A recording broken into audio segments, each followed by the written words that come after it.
Hola a todos, mi nombre es María José Oliva, soy socio de CIESMED y el día de hoy les voy a hacer la presentación sobre sinapsis química. Para iniciar, hablemos de la definición. La sinapsis química es aquella en la que la primera neurona segrega un producto químico denominado neurotransmisor a nivel de la terminación nerviosa. Este actúa sobre las proteínas receptoras presentes en la membrana de la neurona siguiente para excitarla, inhibirla o modificar su sensibilidad de algún modo. La sinapsis química cumple el principio de conducción unidireccional.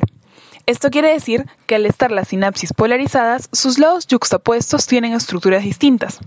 Esto permite que la información sea mayormente transmitida en una sola dirección, de una neurona presináptica a un objetivo específico de una neurona postsináptica. Esto, en el cuerpo, permite funciones de sensibilidad, control motor y memoria. Las sinapsis químicas funcionan mediante un mecanismo común, el cual se inicia con la síntesis y el almacenamiento del transmisor en vesículas. Continúa con un potencial de acción que invade la terminación presináptica. La despolarización de la terminación presináptica produce la apertura de los canales de calcio con puerta de voltaje. Esto genera que a través de ellos haya un influjo de calcio. El calcio hace que las vesículas se fusionen con la membrana presináptica.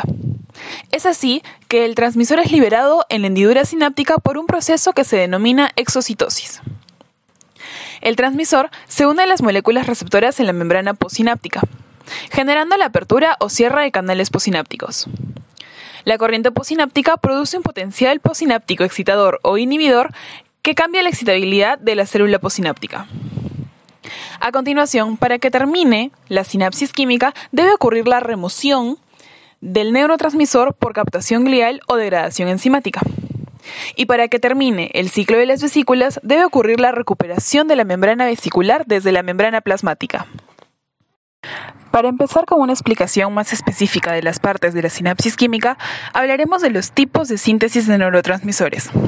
Veamos que el lado presináptico puede tener dos tipos de vesículas, unas de aproximadamente 40 a 50 nanómetros denominadas vesículas claras, ya que al ser observadas por un microscopio de transmisión parecen estar vacías, y otras que tienen centros densos que contienen gránulos de neuropéptidos y miden aproximadamente de 100 a 200 nanómetros de diámetro. Para esta explicación, debemos tener bien claro que los neurotransmisores son agentes químicos que actúan como mensajeros entre las neuronas comunicantes. Estos se dividen principalmente en dos grandes grupos: aquellos de molécula pequeña, que generalmente median acciones sinápticas rápidas, y los neuropéptidos, que tienden a modular funciones sinápticas en curso y más lentas. La síntesis de neurotransmisores de molécula pequeña ocurre localmente en el interior de las terminaciones presinápticas. Las enzimas necesarias para sintetizar estos transmisores se producen en el cuerpo de las neuronas y se dirigen a la terminal sináptica a una velocidad de 0,5 a 5 milímetros por día, por un mecanismo denominado transporte axónico lento. Las moléculas precursoras necesarias son captadas en la terminación nerviosa por transportadores que están en la membrana terminal sináptica. Las enzimas sintetizan neurotransmisores en el citoplasma de la terminación presináptica. Luego, los transmisores son cargados en vesículas sinápticas por transportadores que están en la membrana vesicular. Los neuropéptidos se sintetizan en el cuerpo celular de la neurona. Las vesículas llenas de péptidos son transportadas a lo largo de un axón y por la terminación sináptica mediante el transporte axónico rápido. Este proceso lleva vesículas a una velocidad de 400 milímetros por día, a lo largo de microtúbulos del citoesqueleto. Las terminaciones presinápticas tienen canales de calcio con puerta de voltaje en sus membranas plasmáticas. Experimentos han demostrado que la cantidad de neurotransmisor liberada es muy sensible a la cantidad exacta de calcio que ingresa. Además, que el bloqueo de estos canales con fármacos inhibe la liberación de neurotransmisores. Los agentes farmacológicos que bloquean las corrientes que fluyen a través de los canales de sodio y potasio ponen en evidencia una corriente remanente hacia el interior que fluye a través de los canales de calcio. Este influjo de calcio desencadena la secreción del transmisor, según lo indica el cambio de potencial de membrana postsináptico. El tratamiento del mismo terminal de membrana con cadmio, un bloqueante de canales de calcio, elimina tanto la corriente presináptica de calcio como la respuesta postsináptica. A continuación, nombraré las características de algunos importantes transmisores de molécula pequeña. Primero, la acetilcolina. Esta es segregada en terminales de células piramidales grandes de la corteza motora. Neuronas de ganglios basales, motoneuronas que inervan músculos esqueléticos, neuronas preganglionares del sistema nervioso parasimpático y parte de las neuronas postganglionares del sistema nervioso simpático. En la mayoría de los casos tienen efecto excitador, pero no siempre actúan como tal. También actúan como inhibidor en acciones periféricas, como la inhibición del corazón a cargo de la inervación vagal. Después tenemos a la noradrenalina. Esta es segregada en los terminales de muchas neuronas cuyos somas están en el tronco del encéfalo y en el hipotálamo. Estas están localizadas en el locus ceruleus de la protuberancia y envían fibras nerviosas a amplias regiones del encéfalo que sirven para controlar la actividad global y el estado mental. Tiene acciones como aumentar el nivel de vigilia. En la mayoría de sus acciones, la noradrenalina es excitadora, pero también tiene actividad inhibidora. La dopamina se segrega en neuronas originadas en la sustancia negra y cuya terminación se produce en la región estriada de los ganglios basales, y su efecto es inhibidor. Después tenemos a la glicina. Esta se segrega en toda la sinapsis de la médula espinal y se cree que su actividad es netamente inhibidora. Tenemos también el ácido gamma-aminobutírico, más conocido como GABA. Este se segrega en las terminaciones de los nervios de la médula espinal, el cerebelo, los ganglios basales y muchas áreas de la corteza. Se piensa que siempre causa inhibición.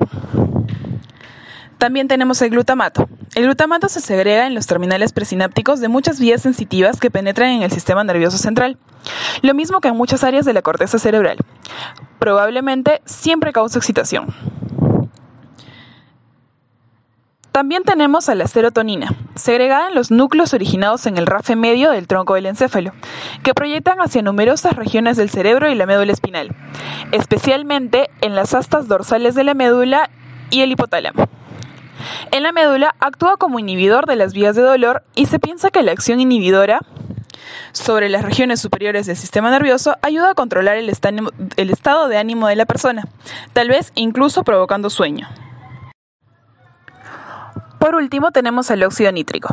Este se segrega en los terminales nerviosos de las regiones encefálicas responsables de la conducta a largo plazo y memoria. Este difiere de otros transmisores de molécula pequeña en su mecanismo de producción en el terminal presináptico y en sus acciones en la membrana postsináptica. El óxido nítrico no está formado con antelación y almacenado en vesículas dentro del terminal presináptico, sino que se sintetiza casi al instante de las necesidades y luego difunde fuera de los terminales presinápticos durante periodos de segundos en vez de ser liberado en paquetes vesiculares. En las neuronas postsinápticas no suele alterar mucho el potencial de membrana, sino que modifica las funciones metabólicas intracelulares que cambian la excitabilidad de las neuronas durante segundos, minutos o incluso más tiempo. Ahora vamos a explicar el ciclo de las vesículas sinápticas. Una vez formadas y libres, las vesículas se van a dirigir a la membrana plasmática, donde se van a fijar a las vesículas de reserva por enlaces cruzados entre sí y filamentos de actina del citoesqueleto. Así se forma el pool de reserva. La posterior movilización de estas vesículas del pool, que es su lugar de reserva, es causada por una fosforilación de las sinapsinas por proteinsinasas, principalmente la proteinsinasa dependiente de calcio-calmodulina tipo 2. La vesícula se aproxima a una zona de acoplamiento que tiene las proteínas necesarias para su fusión. Estas zonas se denominan zonas activas. La mayoría de las sinapsis del sistema nervioso central tiene relativamente pocas zonas activas. En comparación a los cientos que existen en las uniones musculares, en el sistema nervioso central vamos a encontrar a menudo una, aunque su número puede variar entre 10 y 20.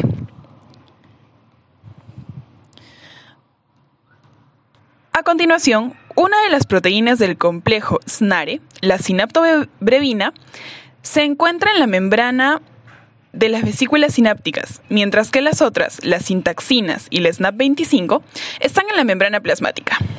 Estas proteínas forman el complejo macromolecular SNARE, que se extiende en las dos membranas colocándolas en estrecha posición.